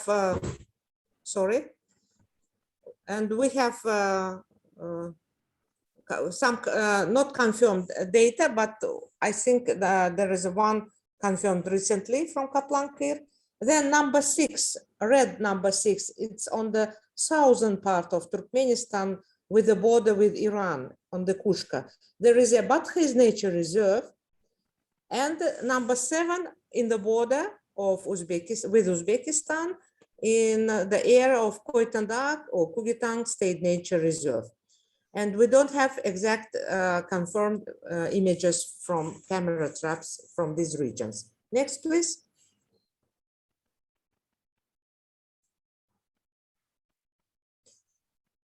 From the literature review, then during the 130 years, it's summarized in the following information.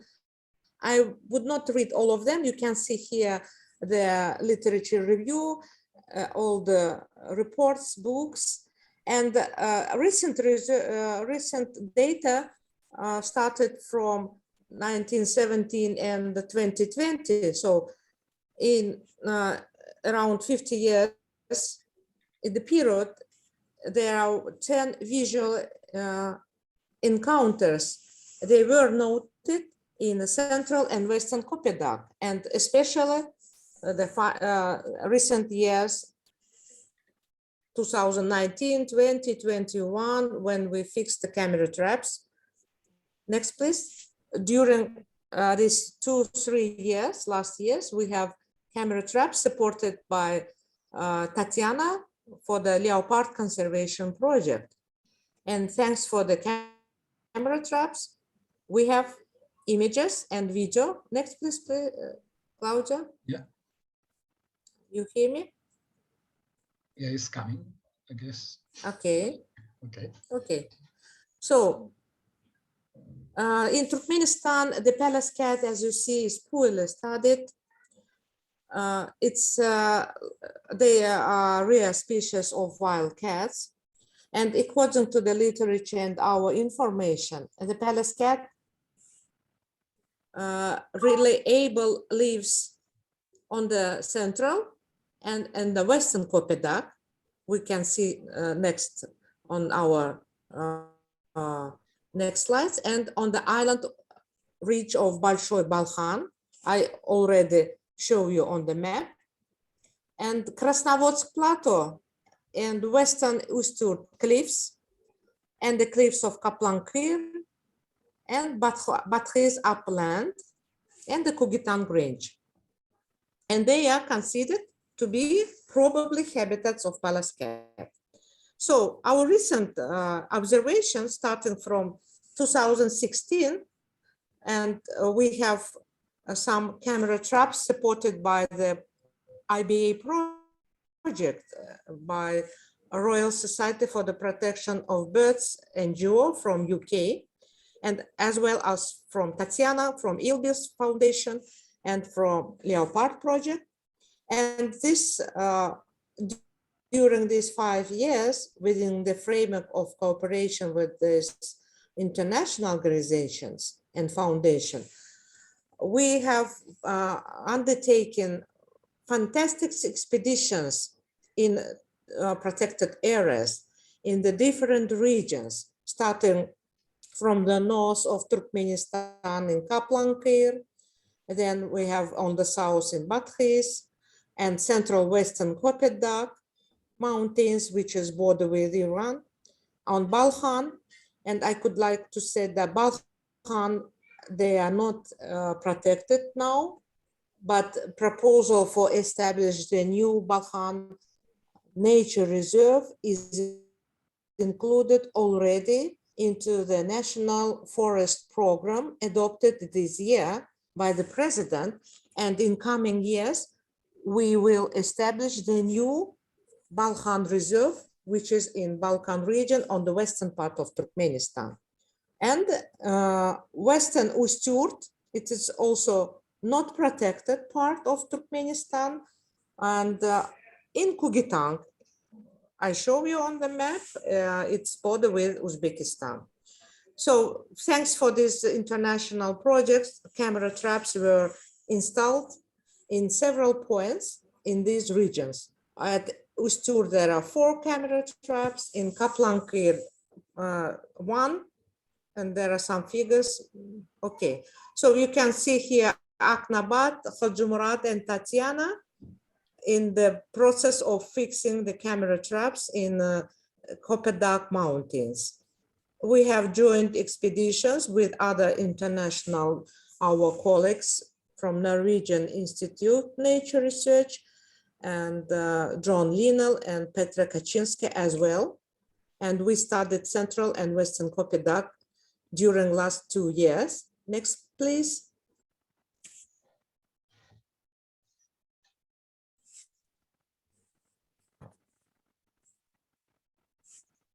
It's going slow, I think, yes?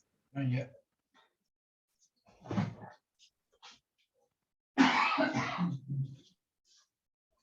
Do you see now? Claudio. Yeah, I see in the period please. 2008. Next, please. Yes. Do you see? No. I see the image with the fixing the camera traps by Khajumurat, Aknabat, and Tatiana on my screen. I'm on the next. Where you say in the period of So 2008 and 21, yeah.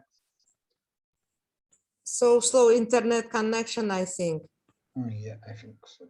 Yes.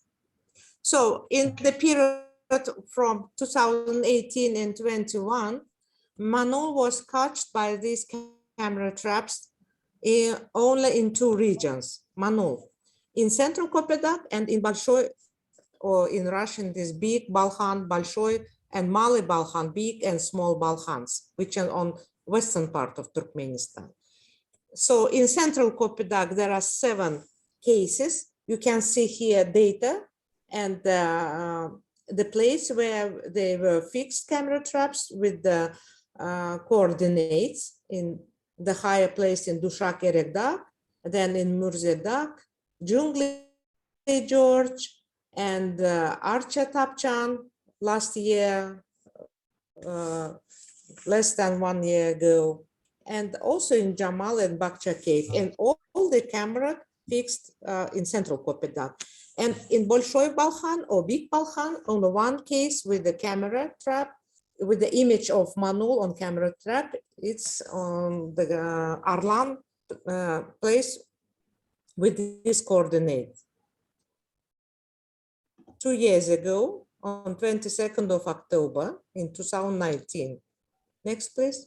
You can see now the photograph images with Manul confirmed its habitat, and yes.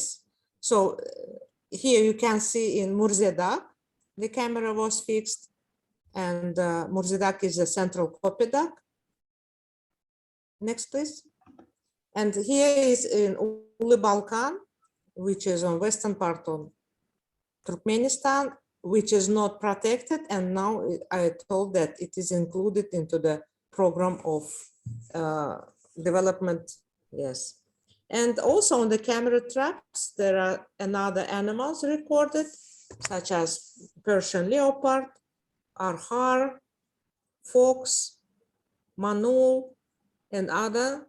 There is also hyena, wolf, hares, and other some wildlife. Next, please. Yeah, I went further, but I guess it will take some time. Oh. Okay.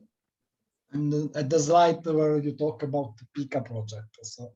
Chukar, yeah. Okay, and now we thanks for this Pika project, we get this foundation. The name of project is Finding Manul, Understanding Distribution and Threats. We plan that work will be continued in Central and Western Kopedak and Big and Little Balkhan Range in Koytandak and Batkhi State Nature Reserves too. And objectives of the project is, first of all, to develop and conduct short questionnaire in the villages in approximately places where Pallas cat, Manul have been recorded, to understand whether the species is known and local people might be aware of threats, especially from guard dogs, which are very common here in our country. The next objective of this project is conduct camera trap survey in location where Manul have been recorded and where they have been anecdotally reported in Koytandak and Batkhi, but we don't have confirmed images. And the next objectives of the project is train rangers and students in camera trapping and conduct more survey, basic, also social science survey. Next, please. Yes, it's waiting for. We didn't have any small grant project on Manul in total. So this is our first project on Manul.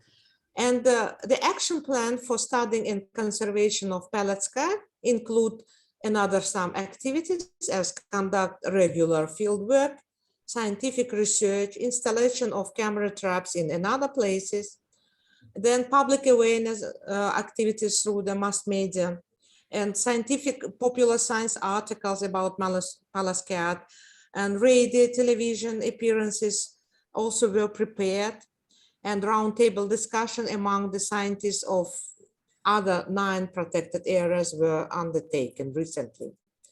And also collecting information about Pallas cat from border guides and local residents, because you know there's all the protected areas are on the border, especially with Iran, Afghanistan, and Uzbekistan, and Kazakhstan, and we have to work with the border guards.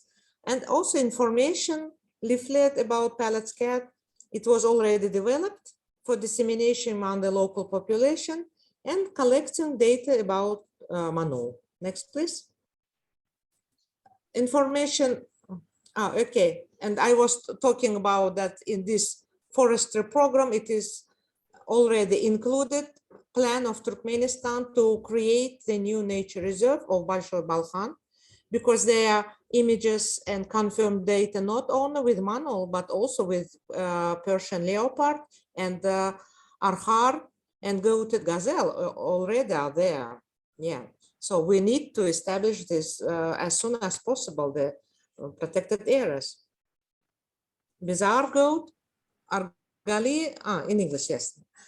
And also in the habitats of the Pallas cat and the other species, to strengthen anti-poaching and the fire prevention measures, and to establish the additional signs and notice. Next, please.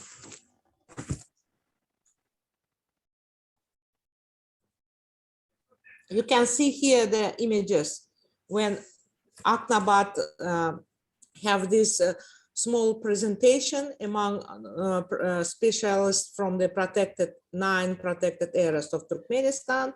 It was recently, maybe last 2 weeks ago, and our work with international experts and national experts in the mountains, Central Kopedak, Western Kopedak.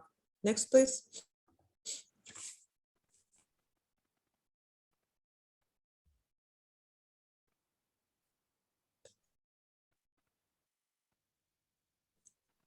Looking for not only Manul, but looking for other wildlife, searching for wildlife on the highest point of the Central Kopedak or Western Kopedak mountains.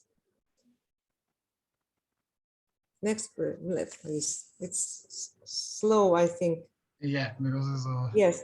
And here, this in Turkmen language, this leaflet was prepared by Aknabat Khajumarat, and this questionnaire in Turkmen in national language, which they distributed, and will be working on it in our coming months for distribution among the bodyguards, among the local communities, among experts and rangers, and information showing here, for example, if you met Manul, where which was the place, the name of this place, the data, how many Manul, or did you see any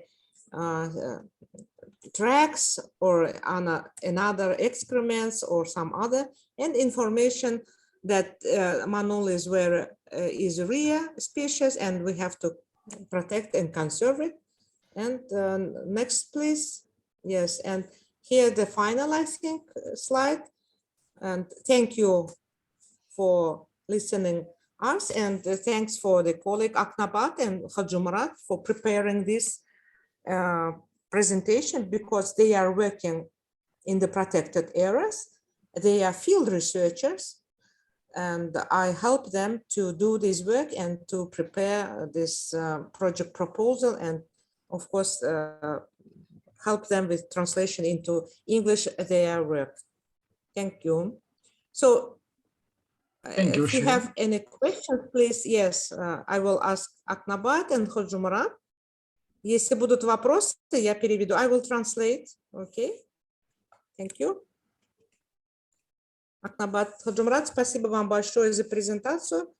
Вы сделали хорошую работу.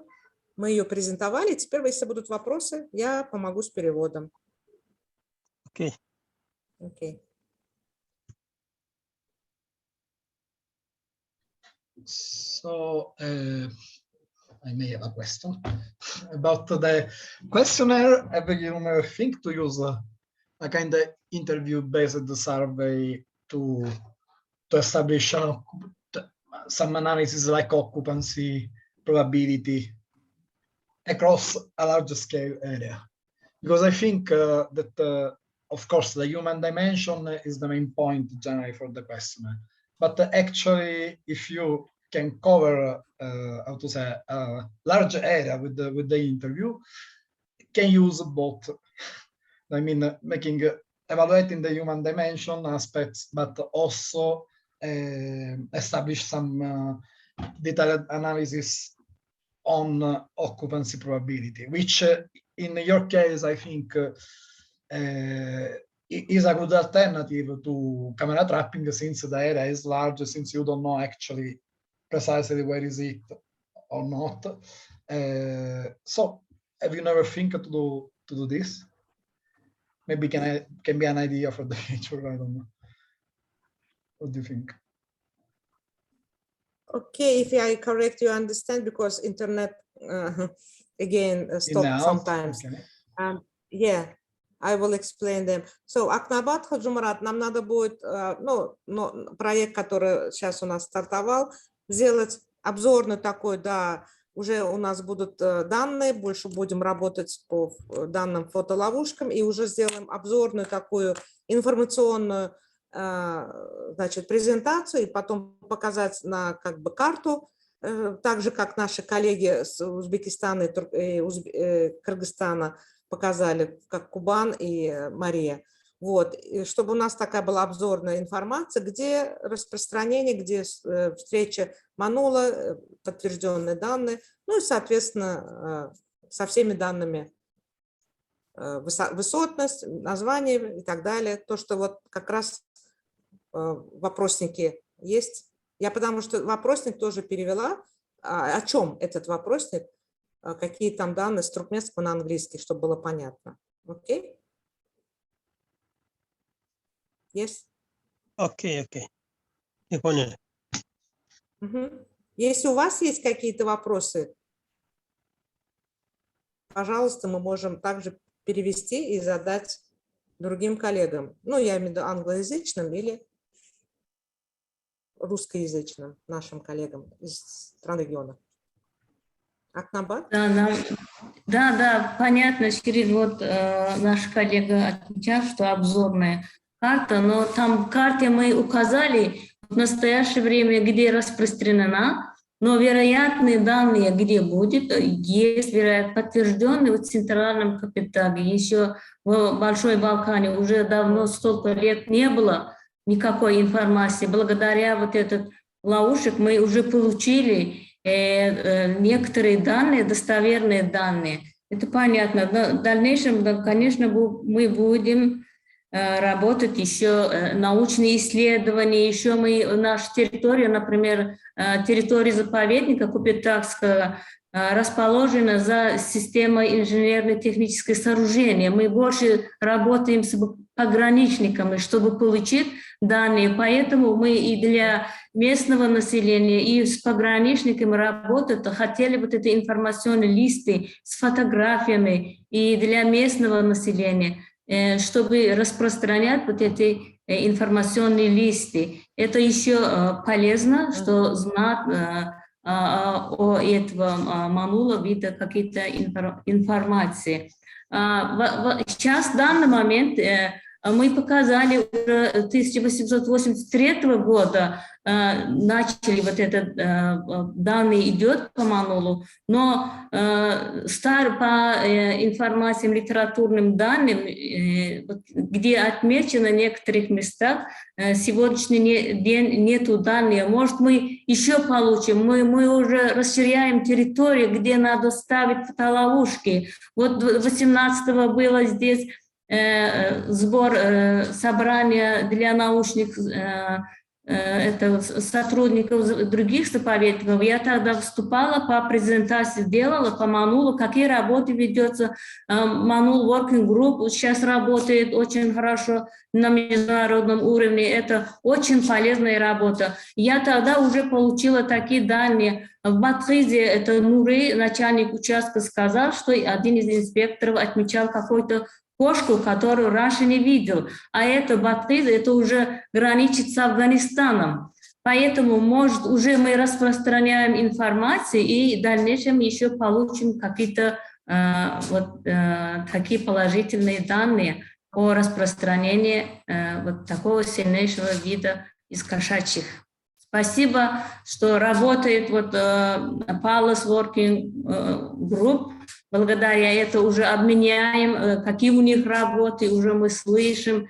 Может, в дальнейшем еще будем сотрудничать, и это уже полезно для нас. Всем спасибо, кто работает сейчас для спасения Манула.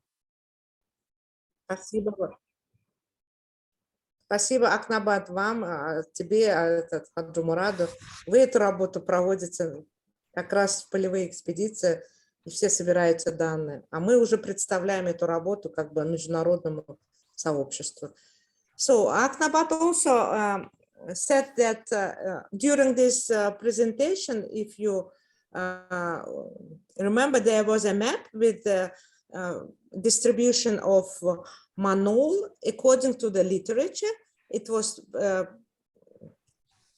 you remember, it was in Russian, but I showed the figures, red figures, and there are also confirmed data of Manul habitats, which we have images from our camera traps, and they confirmed that in Central Kopidag, the places it was already they recorded, and the Western Kopidag also recorded, and as well as the Uli Balkhan, Balshoy, or Big Balkhan mountains ranges.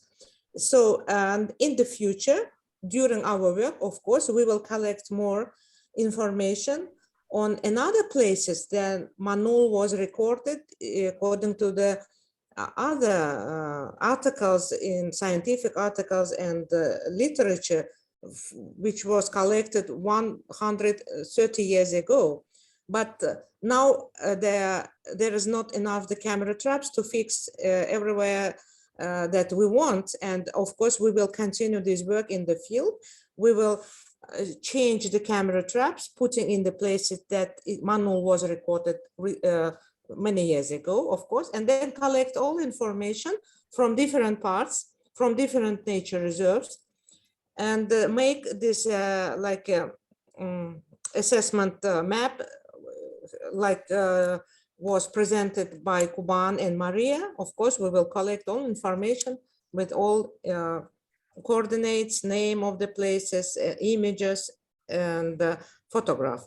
And also in Aknabat, I told that there was a presentation of this small grant project on Manul on 18th of October, among other 9 protected area staff. And she showed that it was like a public awareness information activity about what we started working within this Manul Working Group, and information from Badkhis Nature Reserve, from our head of scientific department of the Badkhis Nature Reserve, which is on the border with Iran. He told that one of the Badkhis rangers, he saw Manul, maybe it's not Manul, but some interesting wild cat, which he didn't see before. Maybe it was Manul, maybe not. They have to confirm to fix the camera in the area when it was identified by this ranger, of course. And we will continue this work, collect information, everything. And thanks for this project.